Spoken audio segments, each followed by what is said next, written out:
Morning friends, तो स्वागत है आप लोगों का हमारे YouTube channel target polytechnic entrance exam 2021 में। तो फ्रेंड्स, आज हम साल्ट के टॉपिक पर बात करने वाले हैं, जिसे आप हिंदी में लवण कहते हैं दोस्तों।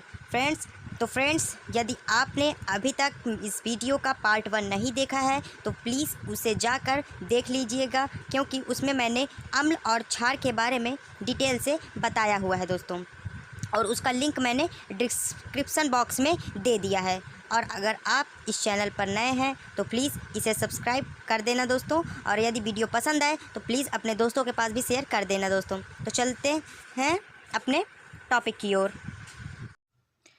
तो फ्रेंड्स, हमारा टॉपिक है लवण, साल्ट्स। तो फ्रेंड्स, साल्ट कहते किसे हैं दोस्तों? साल्ट हमेशा जल में आयनित होकर H पॉजिटिव व OH नेगेटिव आयन बनाते हैं दोस्तों। और साल्ट की सबसे अच्छी परिभाषा क्या है? अम्ल व क्षार आपस में क्रिया करके क्या बनाते हैं? लवण बनाते हैं, साल्ट्स बनाते हैं। Acid and base, acid plus base जब आपस में रिएक्ट करते हैं तो ये किसका निर्माण करते हैं दोस्तों? साल्ट्स का निर्माण करते हैं, साल्ट बनाते हैं, लवण बनाते हैं। तो देखते हैं आगे। अम्ल एवं क्षारक के बीच उदासीनीकरण क्रिया के फलस्वरूप बनते हैं, लवण कहलाते हैं दोस्तों। तो दोस्तों, यहाँ पर दिया हुआ है अम्ल व क्षार के बीच उदासीनीकरण क्रिया के द्वारा फलस्वरूप बनते हैं, उसे हम लवण कहते हैं दोस्तों।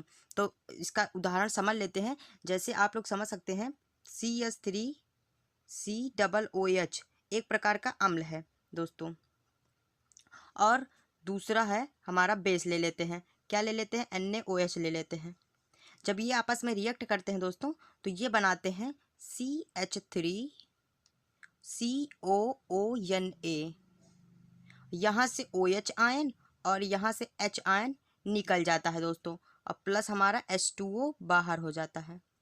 ये हमारा बन गया लवण दोस्तों। इसी तरह से लवण बनाते हैं अम्ल व क्षार रिएक्ट करके। अगला एक उदाहरण आपको समझा देते हैं। जैसे हम ले लें NaOH ले लें, जो कि हमारा बेस है, और HCl ले लें, जो कि हमारा अम्ल है। तो ये आपस में रिएक्ट करके बनाते हैं NaCl प्लस H2O।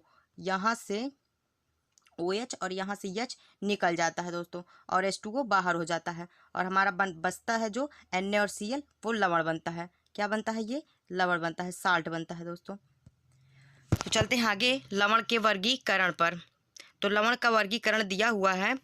नंबर 1 पर दिया हुआ है सामान्य लवण। वे लवण जो अम्ल व क्षार के पूर्ण उदासीनीकरण के फलस्वरूप बनते हैं, सामान्य लवण कहलाते हैं। जैसे कि NaCl व NH4Cl व Na2SO4, ये दोस्तों सामान्य लवण के उदाहरण हैं। हमारा अगला है नंबर 2 पर अम्लीय लवण। तो दोस्तों, वे लवण जो किसी क्षार के द्वारा किसी अम्ल के अपूर्ण उदासीनीकरण के फलस्वरूप बनते हैं।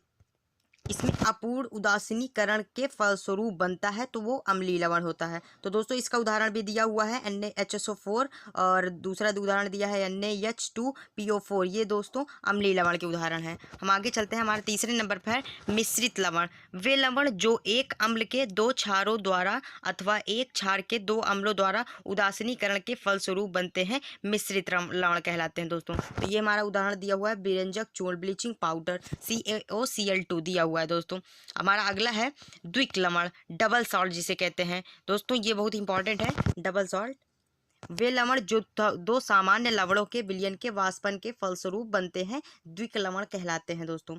ये किससे बनते हैं? 2 सामान्य लवणों के विलयनों के फलस्वरूप बनते हैं, वाष्पन के फलस्वरूप बनते हैं दोस्तों। और इसका उदाहरण, सबसे फेमस उदाहरण है मोर लवण, FeSO4, जिसका फार्मूला होता है FeSO4 NH4 का होल ट्वाइस SO4 × 6H2O। और हमारा जो दूसरा उदाहरण है वो है फिटकरी, फिटकरी दोस्तों। और फिटकरी का सूत्र होता है K2SO4 Al2SO4 का होल थ्राइस × 24H2O होता है दोस्तों। इसका फिटकरी का सूत्र होता है। तो दोस्तों, इसके दोनों उदाहरण आप याद कर लीजिए, क्योंकि ये आपसे एग्जाम में पूछ सकता है दोस्तों। आप इसके दोनों उदाहरण को याद कर लीजिएगा। चलते हैं हम आगे। हमारा आगे है संकर लवण, कॉम्प्लेक्स साल्ट, वे लवण जो दो यौगिकों की अभिक्रिया के फलस्वरूप बनते हैं तथा बनने वाले लवण के गुण प्रयुक्त यौगिकों के गुणधर्मों से भिन्न होते हैं, संकर लवण कहलाते हैं। इन लवणों में इनके अवयवी आयन अपनी पहचान खो देते हैं दोस्तों। इन लवणों में जो इनके आयन होते हैं वे अपनी प्रारंभिक पहचान खो देते हैं दोस्तों। जैसे कि हमारा है पोटेशियम फेरा साइनाइड K4 FeCN6 दोस्तों। यह आयन Fe2 पॉजिटिव और Cn निगेटिव आयनों का परीक्षण नहीं देता है दोस्तों। ये हमारा कॉम्प्लेक्स साल्ट हो गया, ये हमारा कॉम्प्लेक्स साल्ट हो गया। चलते हैं हम अपने अगले टॉपिक की ओर। हमारा अगला है लवणों का जल अपघटन। तो दोस्तों यहाँ पर दिया हुआ है जल अपघटन के आधार पर लवण निम्न 4 प्रकार के हो सकते हैं। नंबर 1 है प्रबल लवण तथा दुर्बल क्षारक का लवण। नंबर 3 पर है दुर्बल अम्ल तथा प्रबल क्षारक का लवण। और नंबर 3 पर है हमारा प्रबल अम्ल तथा प्रबल क्षार का लवण। और हमारा नंबर 4 पर है दुर्बल अम्ल तथा दुर्बल क्षार का लवण। दोस्तों हम इसको आगे समझेंगे कि इन लवणों के जल अपघटन किस प्रकार से होते हैं। तो आगे हमारा दिया हुआ है, अगर हमने प्रबल अम्ल तथा दुर्बल क्षार की क्रिया करवाते हैं दोस्तों, अगर हम प्रबल अम्ल व दुर्बल क्षार की क्रिया करवाते हैं तो हमारा NH4Cl व CuSO4 या फिर Cl3 आदि प्रकार के लवण बनते हैं दोस्तों। ने जब हम NH4Cl को जल अपघटित करते हैं, जल में वियोजित करते हैं, तो यह एक दुर्बल क्षार देता है, NH4OS देता है और प्रबल अम्ल देता है दोस्तों। तो अगर हम प्रबल अम्ल तथा दुर्बल क्षार की क्रिया कराते हैं तो हमें जो जलीय विलयन मिलता है दोस्तों वो अम्लीय होता है, अर्थात उसका pH मान 7 से कम होता है दोस्तों। उसका pH मान कितना होता है? 7 से कम होता है, अम्लीय विलयन होता है। नंबर 2 पर हमारा यदि हम दुर्बल अम्ल तथा दुर्बल क्षार की क्रिया कराते हैं दोस्तों तो हमारा Na2CO3 KCN व CH3 COONA आदि जैसे लवण प्राप्त होते हैं दोस्तों। इसका जब हम जल अपघटन करते हैं दोस्तों तो हमें एक दुर्बल अम्ल मिलता है और एक प्रबल क्षार मिलता है, जैसा कि हमने दूसरे नंबर पर देखा है दुर्बल अम्ल तथा प्रबल क्षार के लवण। तो दोस्तों ये हमारा CH3 COONA है जो है वो दुर्बल अम्ल व प्रबल क्षार का लवण है दोस्तों। और जब हम इसको जलीय विलयन लेते हैं दोस्तों तो वह क्षारीय विलयन आता है, क्योंकि इसमें क्षार जो है वो प्रबल मात्रा में है, तो प्रबल क्षारक विलयन तो हम मिलता है हमें।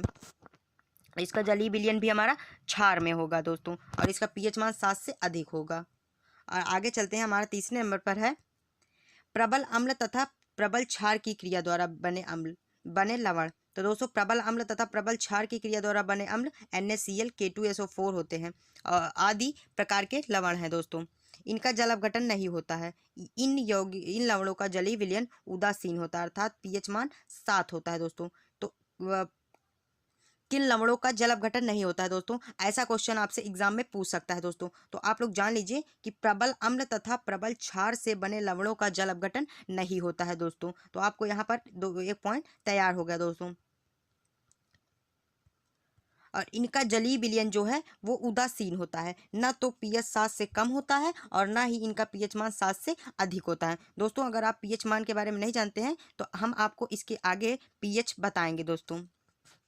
आगे हमारा दुर्बल अम्ल तथा दुर्बल क्षारक का लवण। तो दोस्तों जब हमारा अम्ल भी दुर्बल होगा और क्षार भी दुर्बल होगा तो हमारा जो लवण बनेगा वो NH4 का होल टॉय CO3 और CH3 COONH4 आदि जैसे लवण बनेंगे दोस्तों।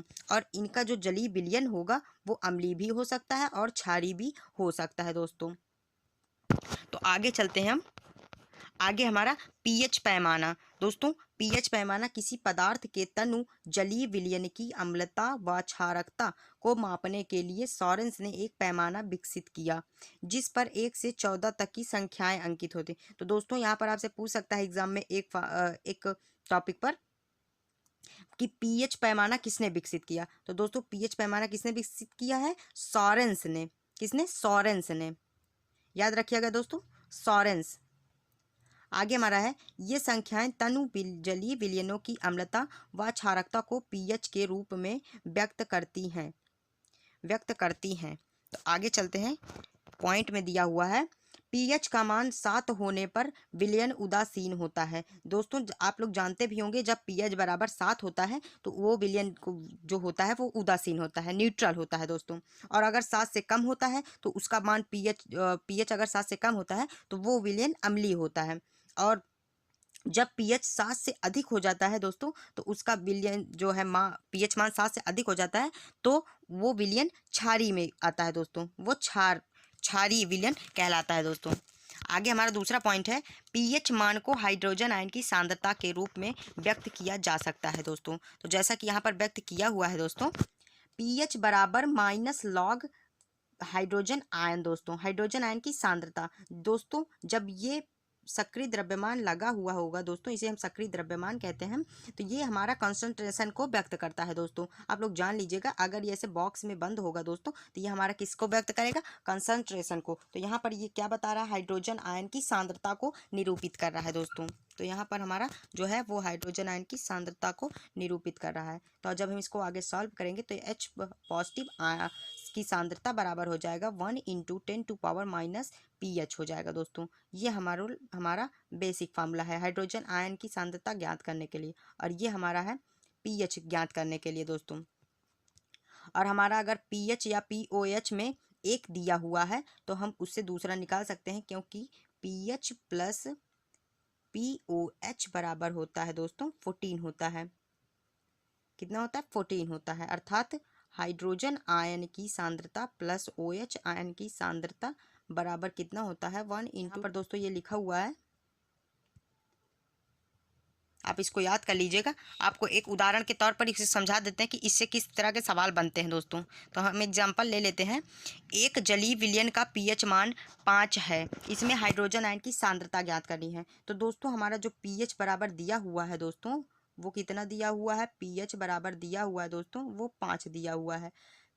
अब हमें ज्ञात क्या करना है, हाइड्रोजन आयन की सांद्रता ज्ञात करनी है दोस्तों। तो हम जानते हैं कि हमारा जो फार्मूला होता है दोस्तों, वो हाइड्रोजन आयन की सांद्रता का फार्मूला होता है 1 × 10⁻⁻ pH होता है दोस्तों।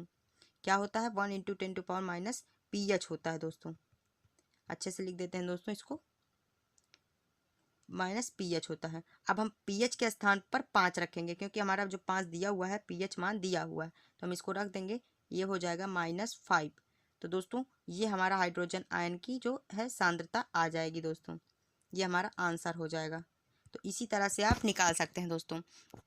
आज के वीडियो में बस इतना ही। आगे हम इसके कुछ क्वेश्चंस कराएंगे दोस्तों, जो कि हमारे प्रीवियस ईयर में आ चुके हैं, वो उससे आपको और क्लियरिटी आ जाएगी इस टॉपिक पर। तो दोस्तों आप इसका कोई भी क्वेश्चन आसानी से सॉल्व कर लेंगे दोस्तों। और अभी तक आपने मेरे चैनल को सब्सक्राइब नहीं किया है दोस्तों, तो प्लीज़ इसे सब्सक्राइब कर दीजिएगा दोस्तों।